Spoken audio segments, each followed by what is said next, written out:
Here we go again. It's like the summer of 2020 all over again. And I'm not talking about the protest over the weekend in Atlanta. That kind of behavior I have come to expect from people who call themselves victims because they live in a tent in an area known for tornadoes. I'm sure some of you guys thought I had been joking when I said worshipers of the oak tree live in tents. That was no joke, as you'll see in just a second. The NFL, though, they definitely dodged a bullet this weekend with the Bengals pulling off an upset against the Bills. Because the AFC Championship game had Buffalo and the Chiefs won, it was going to take place in Atlanta. That is no longer the case, which is a good thing. This is a good thing since downtown Atlanta currently resembles a third world country. That is what happens when you allow the filth to infect your community. The reason I say this morning feels like a repeat of the summer of 2020 has nothing to do with the protest. I was kind of feeling deja vu this morning because of the media reaction, the mainstream media reaction to what they like to call peaceful demonstration, spreading the good word, teaching the good woke faith. The city of Atlanta, they are looking to build a new state-of-the-art training facility for police. The proposed project is on 85 acres of land, cost the taxpayers around $90 million for construction. Sounds like a good use of taxpayer money, right? I mean, I would much rather see my tax dollars spent on projects aimed at making the streets safer. Hell of a lot more resourceful than taking that $90 million, giving it to the founders of Black Lives Matter so they can help the black community behind the walls of their gated community. Now, the media would lead you to believe that citizens of Atlanta are real mad about this project. We don't want more police, we want less police. Defund the police, take away our guns, save the oak tree. Yeah, sure. Over the last few months, shitfucks have been camped out in the forest near the site of the project, attempting to stop the construction. Now, remember how I just said these people live in tents? Literally, they have been living in tents for months. Last May, 8 people were arrested. Well, let me correct myself there. I don't like using the word people when describing the deplorables. Last May, 8 shitfucks were arrested for throwing a Molotov cocktail at police. Now, what were the police doing? Were they threatening them with violence? Were they destroying their private property? The cops were simply trying to remove them from the area. That's it. They were telling them to take their tents and go camp out somewhere else, preferably somewhere susceptible to forest fires with no way to escape. Last month, another 5 identifiers were arrested on charges of domestic terrorism. They were trying to put up barricades to block construction. Are you starting to understand now how stupid these people are? Clearly, they have no idea how construction works. You see, contractors, they have these things classified as heavy equipment. Bulldozers, tractors that can easily smash your little barricade. Maybe the identifiers should participate in one of those lay-down protests. You know, where they lay themselves down on the ground in front of whatever area of land they don't want demolished. That way, you take care of all of them at once. But even the identifiers aren't dumb enough to do something stupid like that. But as you can see, the battle between the identifiers and the cops in Atlanta has been escalating the last few months. Last week, this battle claimed its first victim, Manuel Esteban Paez Turan. He was a 26-year-old man from parts unknown. For the last few months, his home address has been one oak tree at the corner of Tree and Mud Path. Look at him here. Looks like a nice young man, right? KC, he is not a man. He chooses to identify as non-binary. Huh. Well, yeah, like I said, he looks like a nice young man, right? Manny here, he not only identifies as non-binary, he also identifies as a forest defender. You will not cut down my object of worship. I am fighting the good fight against environmental racism. KC, what the hell is environmental racism? Hell if I know. I have no idea. What I do know, The fight against environmental racism is the reason Manny lost his life. Last week, police were once again trying to remove the identifiers from this project site. According to the Georgia Bureau of Investigation, one of the protesters opened fire on the police officers. Naturally, the cops returned fire, laying Manny to rest in peace in the forest he called home. Now, according to the protesters, this was another random act of police violence. They killed another minority in cold blood. I'll let you decide which version of the story you believe. Me personally, I never take the word of an identifier, but I do find it rather ironic. Members of Woke United Methodist claim to be anti-gun, but in a lot of these altercations they have with police, they always have weapons. Strange. Anyway, the shooting of Manny, along with the arrest of 7 others, sparked riots over the weekend in downtown Atlanta.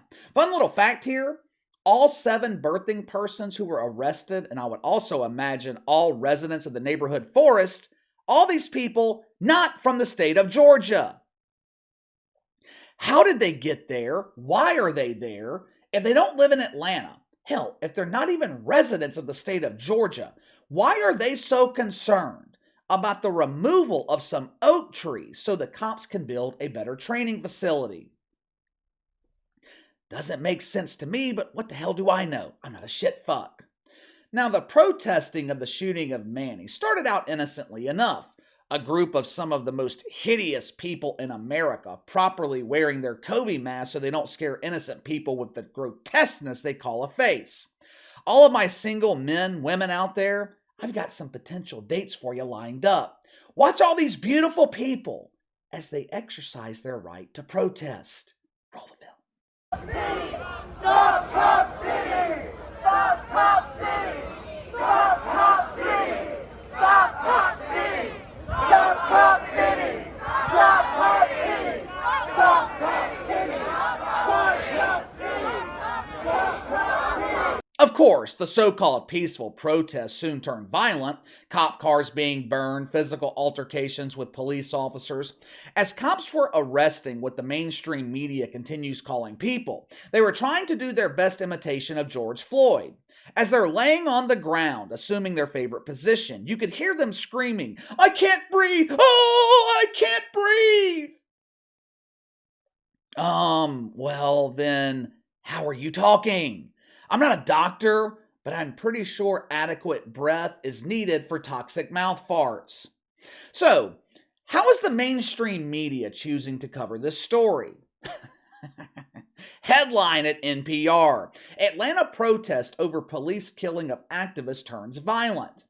Now, you noticed how simple wording creates the false narrative that cops just murdered this guy in cold blood? The only thing I learned from reading this article from NPR is the fact that this forest defender preferred they/it pronouns. I am not making that up.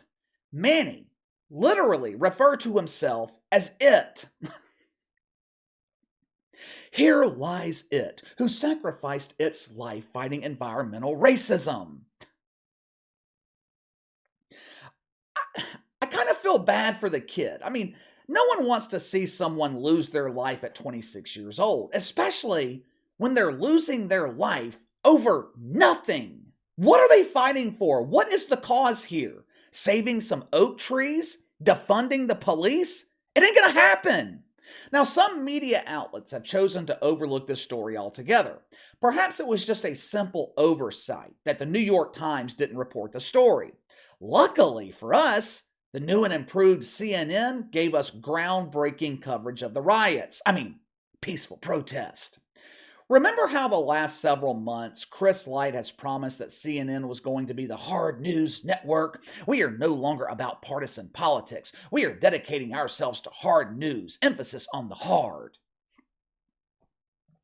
Under the direction of Chris Licht, CNN is supposedly going to report news down the middle. Yesterday morning, we were given another example of the new and improved coverage at CNN. They invited on some shitfuck named David Peisner. David describes himself as a freelance journalist. Translation: he's unemployed. He has a massive following on social media. 1,278 birthing persons follow him on Twitter. As you can see, this guy's a real influencer.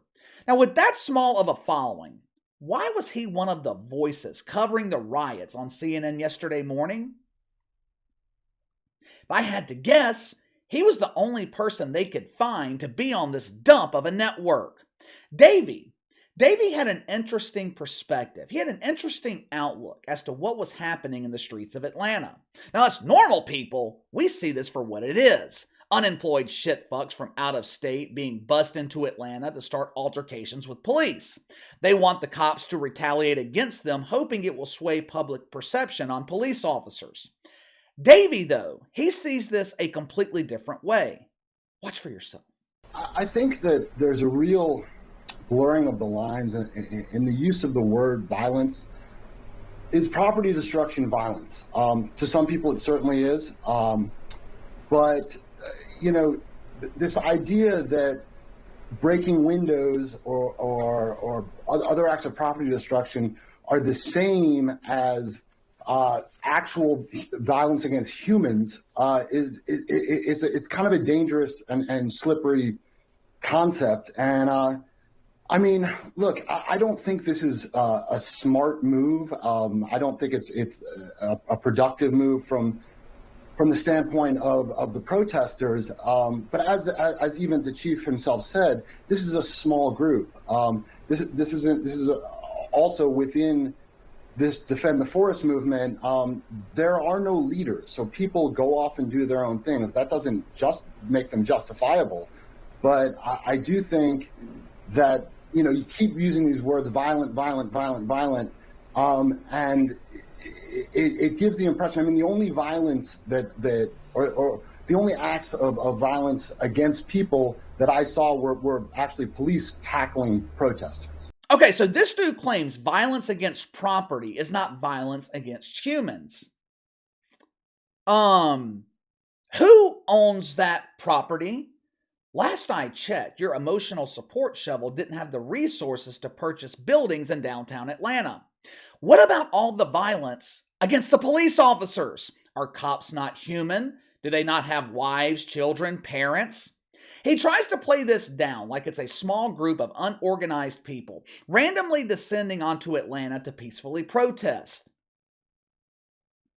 This dude could not be more wrong. This was professionally organized. Where did all those bricks come from? How often do you walk the streets downtown and just find bricks lying around on the street? They had fireworks, gas masks, blowtorches, rifles, numerous other weapons and explosives. How did all of that get there? Who funded this operation? You mean to tell me a group of unemployed bums had the resources to travel out of state to Atlanta with thousands of dollars worth of supplies? This kind of coverage right here, this is the reason CNN continues tanking in the ratings. No one believes this garbage. You heard David Peisner in that clip. The only violence I saw was the police tackling protesters. These are not protesters. They are terrorists. They are arsonists. Chris Licht has spent the last 10 months searching for answers, searching for solutions to his ratings problem. If you want a good place to start, I would fire the producer who invited that dumbass on your network. This is the reason CNN has no credibility. This is the reason your network is setting record low ratings no matter the hour of the day. But give me your thoughts. Mainstream media once again covering for the deacons at Woke United Methodist. These are not riots, they are peaceful protests. Sound off in the comments below. Make sure to like and subscribe. Click the notification bell to receive all notifications from the channel. Best way to contact me is by email at btlkc84@gmail.com, KC_BTL84 on Twitter. I'll see you guys later.